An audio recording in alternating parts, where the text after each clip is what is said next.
video tutorial on using the virtual camera. In my previous video we looked at how to stream to youtube.com using OBS Studio. But suppose you want to do the opposite. Suppose you have a live stream or a pre-recorded video on YouTube and you want to play that video into your video conferencing application. Now the easiest way is to share the screen. So if you're using an application like Zoom, you do start screen share and you would share your computer screen playing the video from the web browser in full screen mode. And that works to all intents and purposes, but the video quality can be very poor sometimes. Zoom tends to do screen shares at 10 frames per second, which can lead to poor video quality, and the audio quality sometimes isn't that good either. So we can use OBS Studio. We used this last time for performing the live stream, and now we're going to use it again for the backwards stream. As you can see from my array of audio video applications here, there's lots of different things we could have used, but OBS Studio and Blender are my two go-to applications. Both free and open source software, which is absolutely amazing. Blender for post-production and OBS for live production. So we're going to start with live production using OBS Studio. And when you start it up, it will look a bit like this.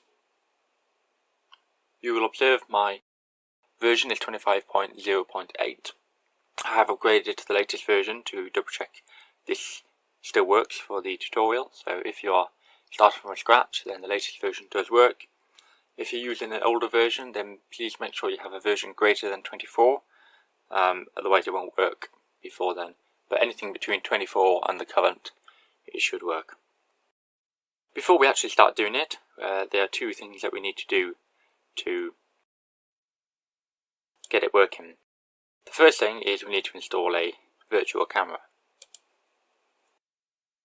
If you just search for OBS virtual camera, it's the first result on here from obsproject.com. Click on this, and OBS Virtual Cam version 2.0.4 is the one that you need. Go to the download page, download it and install it, and you should be greeted with this installer. Go through the install steps, make sure you accept everything and only install one camera. We don't need multiple cameras. I'm not going to bother installing it because I already have, so let's cancel that. Once you've installed it, you need to start OBS Studio again so it can actually see the virtual camera. And the first time you do this, it's always best to run as administrator so it can actually do a little bit of self-installing in the background. So if you right click on your OBS Studio icon and go run as administrator, maybe confirm. If you're on Windows 10, they might ask you to confirm, are you sure you want to do this?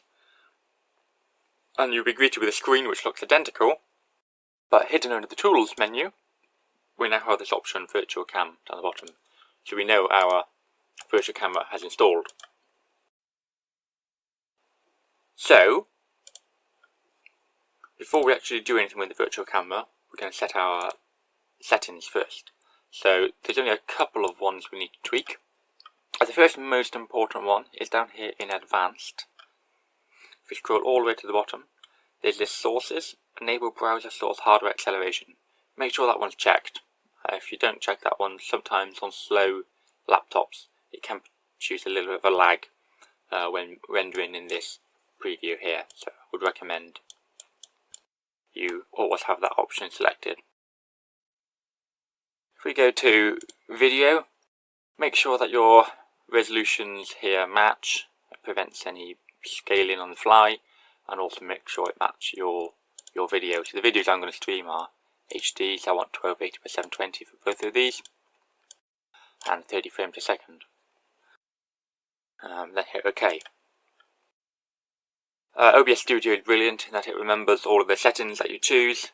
So I've selected those three settings now, they will always be remembered. So now we can go to Tools, Virtual Cam. I always click the Auto Start option.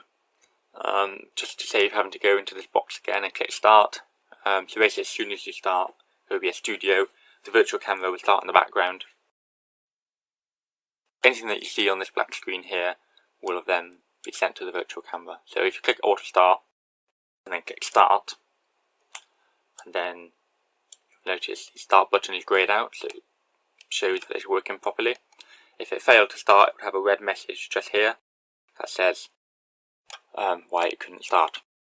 So if you close this box down, this is now running, so whatever's on this screen here is now being sent to the virtual camera at the resolution we set in settings. And if we close this down, if we start it up again, it'll remember all those settings. So just to prove it, let's go settings, video. It's remembered those outputs there. You'll notice it says video output is currently active, so you can't change the resolution anymore. This is because the virtual camera is auto started, so it's already sent it to the virtual camera, so that proves that the virtual camera is also working. So we now have a virtual camera set up. We have our OBS Studio connected to the virtual camera, and the interaction between those two appears to be working. Now for the fun bit. We want to get a YouTube video into OBS Studio. Now this is quite straightforward really. So let's just go to YouTube and find a video. There we go, it wasn't too hard to find this one. This is one of the videos on my channel. And what you want to do is copy the actual video ID from this address bar at the top. So it'll be youtube.com/watch V equals, and it's that number after which you want. So let's copy this and go back into OBS. Under sources, click the plus to add a new source, and we want to go for browser. So click on browser, and we're just going to call this YouTube link test. By default it sticks a page in here, so you want to replace this with www.youtube.com/embed/ paste your ID in here, / but you don't need that. Make sure you put the right video size in here, so we chose 720 by 1280. You need to make sure that these two are deselected, and make sure that these two are selected. And hit OK, and you'll see that our video is now in here. And you'll see these little red blobs on here, and if you watched my previous tutorial, I've talked about how to resize and move pictures around. If you set your size in here by 1280 by 720, if that matches the size in settings, then in theory it should automatically fill the screen like this. If it doesn't, if it comes up small like this, or if it comes up bigger, then you just need to shrink it down, drag it near the corner, and it will snap into the corner automatically, so it fills it, and then drag this one down and it should snap into the corner. Just click anywhere off it to get rid of the red highlighting. Now you can see we've got a nice full screen picture of this video. Now there's a few little tweaks we can do to this. The first one you will notice is it's not actually playing. So in order to make it play, at the end of this link you put autoplay equals 1. That's autoplay, all one word, AUTOPLAY equals 1. Press OK, and now you'll notice it plays. So there we have our video playing in OBS Studio. Now all we need to do is get it into our video conferencing application. And like I said, this will work with all the video conferencing applications, so Zoom, Jabber, WebEx, Teams, Skype, whatever your choice of applications is. For this demo I'm going to use Zoom. So if I now open up my Zoom here and go Settings, Video, you'll notice in my preview I have my video. Now in this drop down box here, normally you'd have your built-in laptop webcam, and then I've disabled mine, so I've only got the one camera, which is my OBS virtual camera, but you probably have your laptop webcam by default, so click this box, choose the OBS camera, and then you can see this. Now, there's a couple of little things I want to change on these settings in Zoom. So the first one is I want to do enable HD, because I'm assuming you're going to be using high def video, since we're going through the effort of using a virtual camera rather than a screen share of them. The second thing is this option, mirror my video, can be a little confusing. If you look very closely, you can see that this video here is actually mirrored. It's quite hard to tell sometimes, but if you look at the text down here, YouTube is backwards. Maybe you can see the text on here is backwards. Now this mirror will swap it around so it's actually readable. I can now read that title, Christmas is over, and the YouTube. So that's now correct. This option here doesn't do anything to your actual live feed. So your camera will always come out of Zoom to all your other participants the normal way around. This mirror option is just for your preview.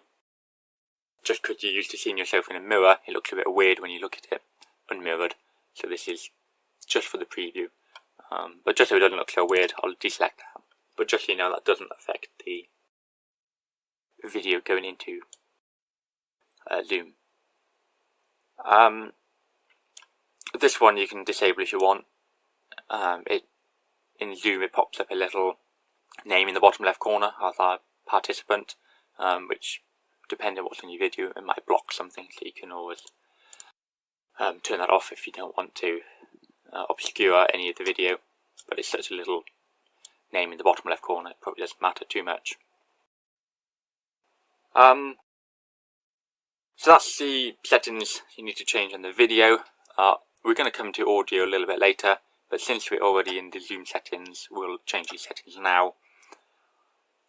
If we click Advanced, there's two things here which we need to disable. So when you've got a microphone and you're talking on a Zoom session, your microphone might pick up some background noise, like a car passing or a fan in the background, and Zoom has these filters which try and remove this background noise. But because we're feeding a video and audio directly into Zoom, we know there isn't going to be any background noise, there's no noise for it to pick up, so it might actually try and put some filters onto your video and remove some noise which isn't actually there.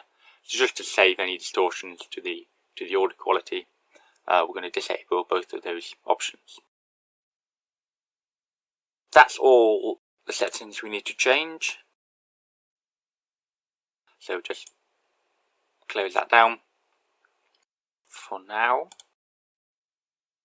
We will come back to the audio in a moment. At the moment we're just using the virtual camera to feed the video in, but I will show you how to do the audio in a moment. Now to start off with, we want to tidy up this interface a little bit. So you notice it's come up with a whole load of suggestions when the video ended of most popular. It's a mixture of most popular videos and videos in the same channel and videos that YouTube thinks you might want to watch. So sometimes the selection can be suitable, but sometimes the list of suggestions can be a bit not suitable. So if you want to disable these suggestions at the end of the video, we can add another option onto our video link. So after autoplay equals 1, there's an ampersand, little and symbol, and we want rel equals 0.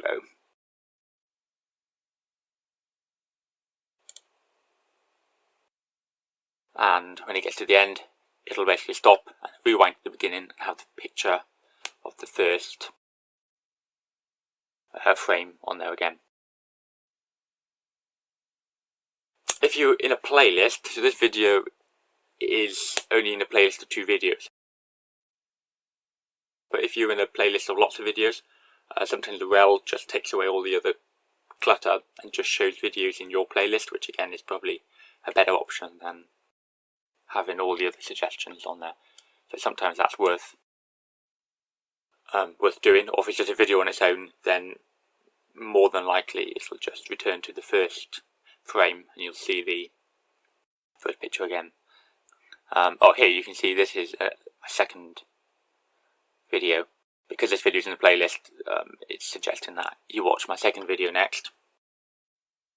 But that's better than all the other YouTube suggestions.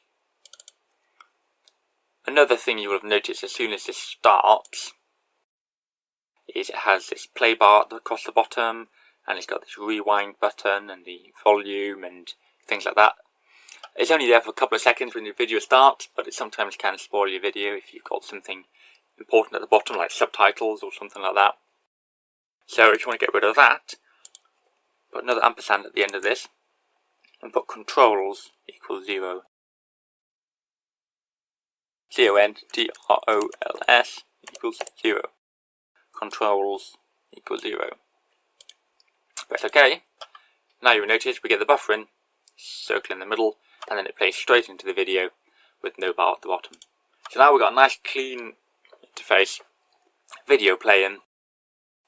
We can disable the YouTube logo as well, or minimize it to a little bit of text, but we don't need to go into that. But if you want to play around with those settings, there's a whole load more properties you can add on the end to make it even cleaner interface, and enabling subtitles and whatever else. If you look on the YouTube website, all of these extra parameters are explained.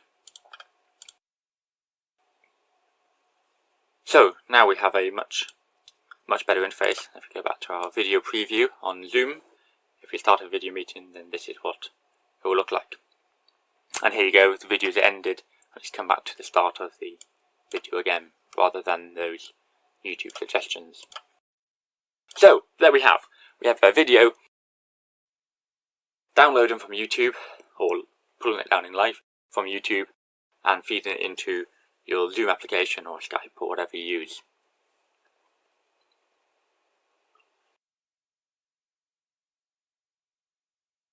Right, the next thing we want to do is just show that it works with some sound. So this video doesn't actually have any sound, it's just a time-lapse video which I filmed at Christmas time. So I'm now going to go and find another video. If you've not come across Explore, it's a YouTube channel which has lots of live nature cameras.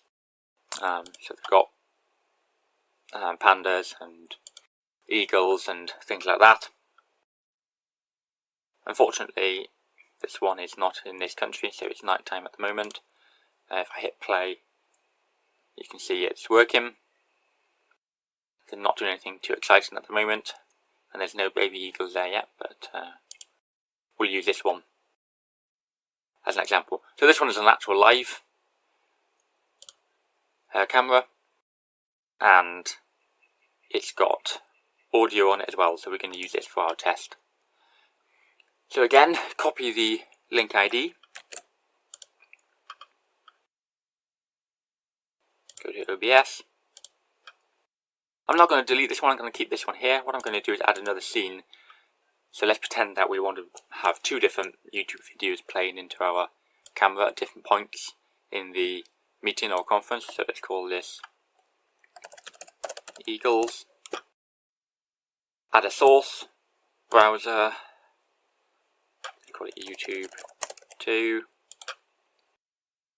In here, www.youtube.com/embed/UID $autoplay equals 1 ampersand controls equal 0, and call it a live video. And I know it's not going to end because it's a 24/7 video.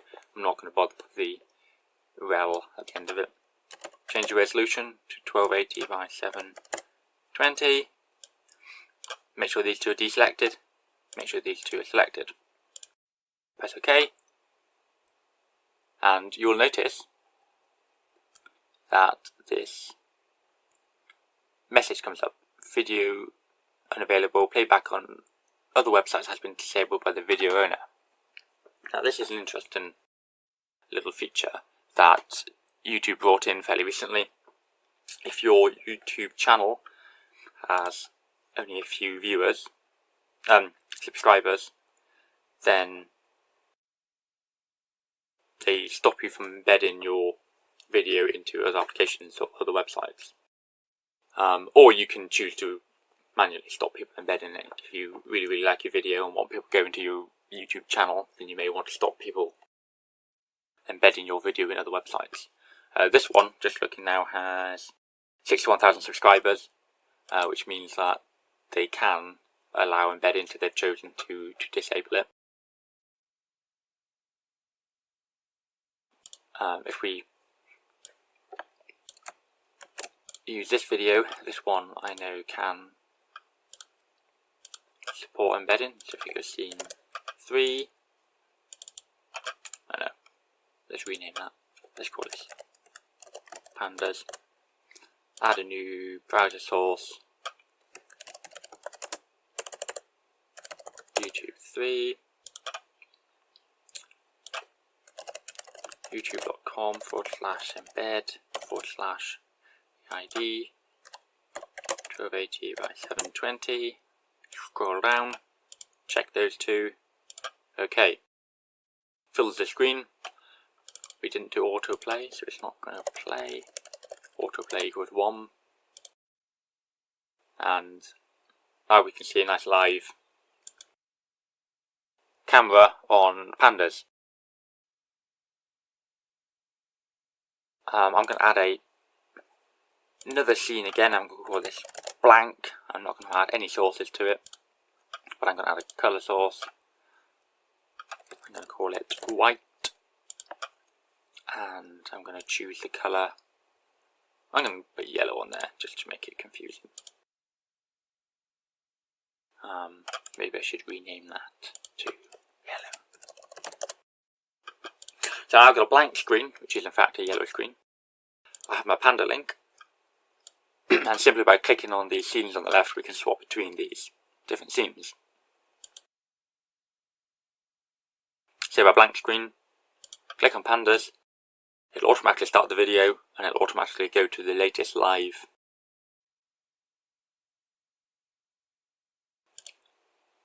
Eagles, remember this one's been disabled, so I'm going to come back to this in a minute and fix it for you. And then my original one, which starts playing. So if you have a pre-recorded video like this one here, when it starts, it'll start from the beginning. That's because we check this little checkbox down here, refresh the browser when it becomes active. So as soon as you click on this, the browser source, this red outline here, becomes active. So basically it refreshes it, starts from the beginning. On a live feed, when you refresh a live feed, like my pandas, that means go to the most up-to-date, the live view. If you go to the actual YouTube one, so if I hit refresh on here, it'll go back to the beginning. It won't autoplay because I haven't told it to. If you refresh this page, it actually goes to the most live view, which is the red bar all the way to the right. If you ever rewound to see what it looked like in the daytime, to see the colour, then down here live becomes a link, and then you can actually click it, and then it moves the red bar all the way to the end, so it's already in live. But that's the same thing as refreshing it. So in OBS, all you do, make sure you have refresh browser when scene becomes active, and that means that live ones will always start live, and recorded ones will always start from the beginning. Like I said, there's a whole host of things you can stick on the end of these. If you wanted to make it start in the middle, there's another parameter for that, and you can tell it to play just a little snippet from your video if you wanted to. So now, just to prove that this is working, again, let's just open up Zoom and go to Video Preview, and you notice it's got a nice big yellow screen.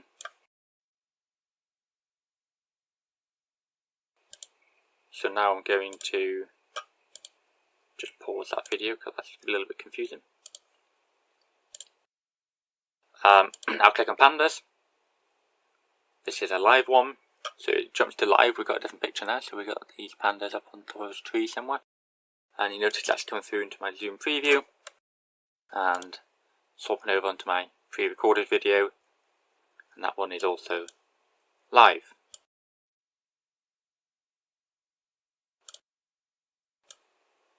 Just close that down. Now obviously you don't need to do it straight from YouTube. I mean, if you had a video already downloaded onto your laptop, then obviously you could add a normal source in here, a media source, and you can browse to your video file and put it in here. For more info on how to do this, please see my previous video tutorial.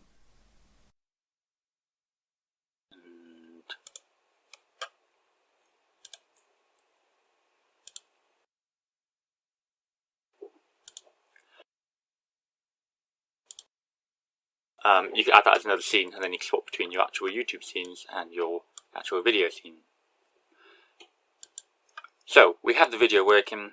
We can swap between different scenes, recorded and live, and we can put on pre-recorded videos. We've checked that this works in Zoom, and we can see it in the preview panel here, so that's all working fine. So now the next thing we want to do is we want to enable the audio. So if you download this one here, VB cable, so again, if you just search for VB audio cable,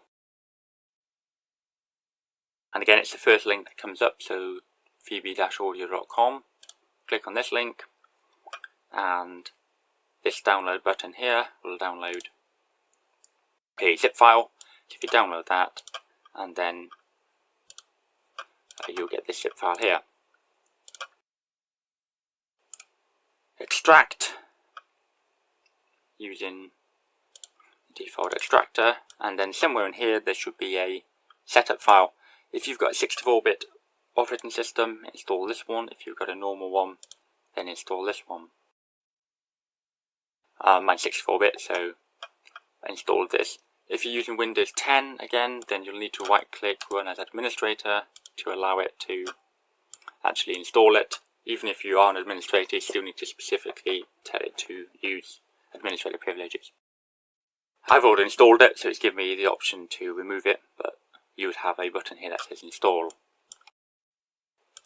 So once you've installed that, then we now have a virtual audio cable. So now this one can be a little bit confusing. So it's best to think of this as an audio cable. So if you imagine this playing here now, it does have some sound. I don't know if you can hear that in the recording. It's a little bit noisy, nothing too much exciting happening. There's a lot of background hum and a couple of birds tweeting, and you can hear a few voices and so on.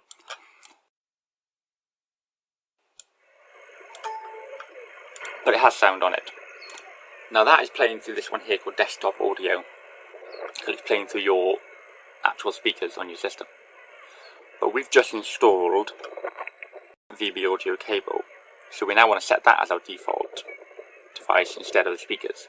So basically, instead of playing out of our speakers, we're going to play into the audio cable. So if you go right click, playback devices. Now to find this in Windows 10 is a little bit more confusing. You have to go to the start, well you can do it from down here, but it's easy if you go to the start menu and type sound properties, and then it comes up with this window. So under playback, you'll notice we've got speakers and we've got cable input.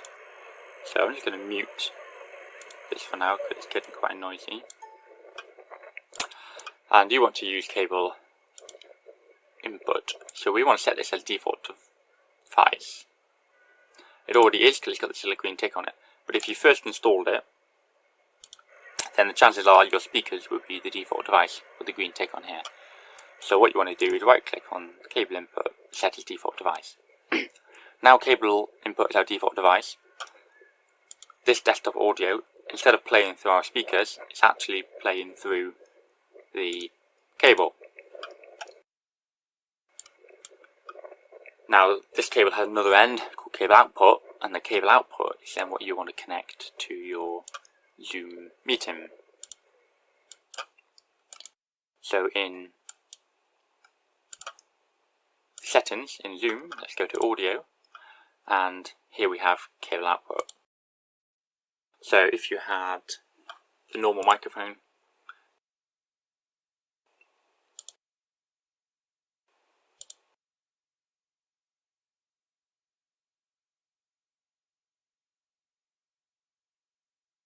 so if you want to talk into your session as normal, then you select your microphone. If you want to use your what I'm going to call a virtual microphone, or if you want to use your OBS sound, then you want to choose the cable output. So if you imagine there's two ends to a cable, so OBS is playing to your desktop audio. We've set the default desktop audio as the cable input.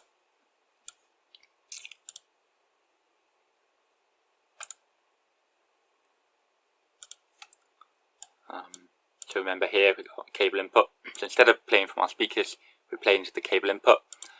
And then it goes down a big long imaginary cable, and at the other end it comes to cable output. So this one here, VB audio, is basically our virtual, the audio from our virtual OBS session. Because it's just like a cable, basically you've unplugged your speakers, and you've plugged the cable in, and you've fed it into your Zoom session. So you've got the audio now coming from YouTube into your Zoom session, but unfortunately you can't hear it. So in order to hear it, you want to also enable it so that it plays to the speakers at the same time. Instead of just feeding your YouTube one to Zoom, we want to be able to listen to it as well. So if you go to the recording devices and cable output, properties, and listen, I've already enabled it on here, but by default that would be deselected. So you just want to click listen to this device, and then in here you want to enable your speakers. So just to run through that again, we've got this is feeding into the virtual camera.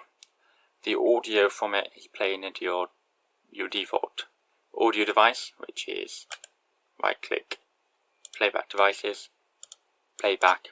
The default one is the one with the green tick on it, so cable input. So it's not playing to the speakers, it's playing to the input of the cable. It then travels down this long imaginary cable and comes to the cable output. The cable output is then what you can select in your Zoom session. So your microphone is going to be a mic when you're talking, and when you want to play video, you choose the output of the cable.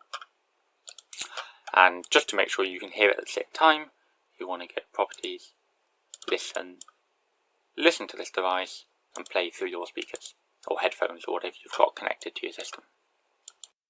Make sure you're okay on those, and if we put our volume up, you should be able to hear that sound. So these are the speakers. That's changing how loud this is. This is the actual audio cable, so the cable input, but these volumes won't actually control anything. So we now have audio, we now have video, so I think we have pretty much everything that we need. So if we would start a new meeting,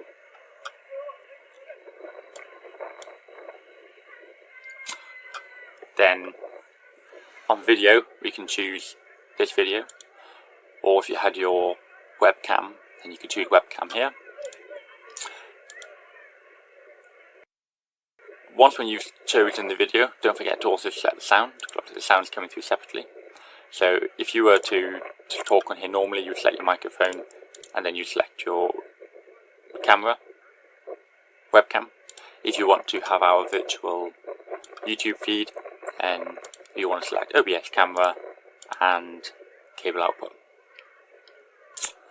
So you've got to do those two together, so don't forget that. Obviously if you mute it, this has muted just like when you were talking, it has now muted the audio going through, so at the moment we can still hear it.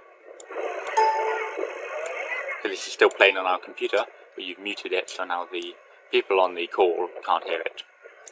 and unmute now they can't hear it. Same thing with the stop video. You can still see the video playing, but obviously they can't see it. So make sure you've got it unmuted, the video started, video as the OBS camera, and the mic as cable output. I'm going to end that call now and meet him before anyone joins. And we have these settings. Now, the one last thing I wanted to show you before we finish is when you get this scenario here where you've got the video unavailable. In this case, it's a little bit more tricky. So we can't use the embed option that we did in here. So we need to actually copy the entire link and paste that into here. Hit OK. Now you notice it comes up with the entire web page, which kind of isn't what you want. Be free, make mistakes, try things. I'm just going to mute that audio because I don't want to hear their adverts. But this is just a picture, so you can't do anything with it. You can't click it, you can't skip ads, you can't full screen it. If you right click on this video source down here and go interact, it pops up with this other box here. Let me just minimize some windows to make it a bit cleaner. So we've now got this interacting with and then your scene name. Now this one you can click on. So here you can click skip ad and it's just like a kind of virtual browser window. Now I can click full screen and close this box down. And now we have our video full screen in here, just like the other ones. So if I go to scene, this is now a big full screen one. This one now, if we go to Eagles, because we told it to refresh the page down here, it'll obviously go back to the normal screen. So for this scenario where you've got a video which doesn't allow embedding, you probably want to deselect the refresh browser. Let's go back to interact with it. And while we're here also, we can change the settings of course, so we could also change the quality to be nice high quality. Just put some 1080p on there and change it to full screen. Close it down and there we have our full screen picture, which wouldn't normally allow embedding, but we now have a full screen picture. If we went back to zoom and video, here we can see a nice full screen picture, black and white, but it's full screen. And we can obviously swap it to our panda scene.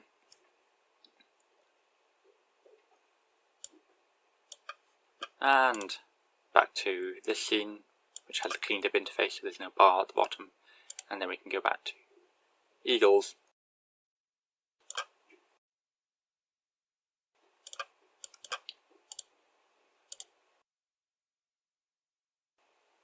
To full screen it. If this was a live clip that you wanted to pause, you could pause it. And then on Zoom you can still see it like that, and then when everyone is ready to start watching, you can then hit the play button. It'll start playing. You can close this window then, you don't need this one anymore. And then you can just merrily sit there and watch it.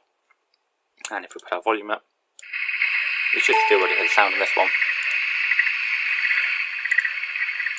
which isn't too exciting. So there we have it.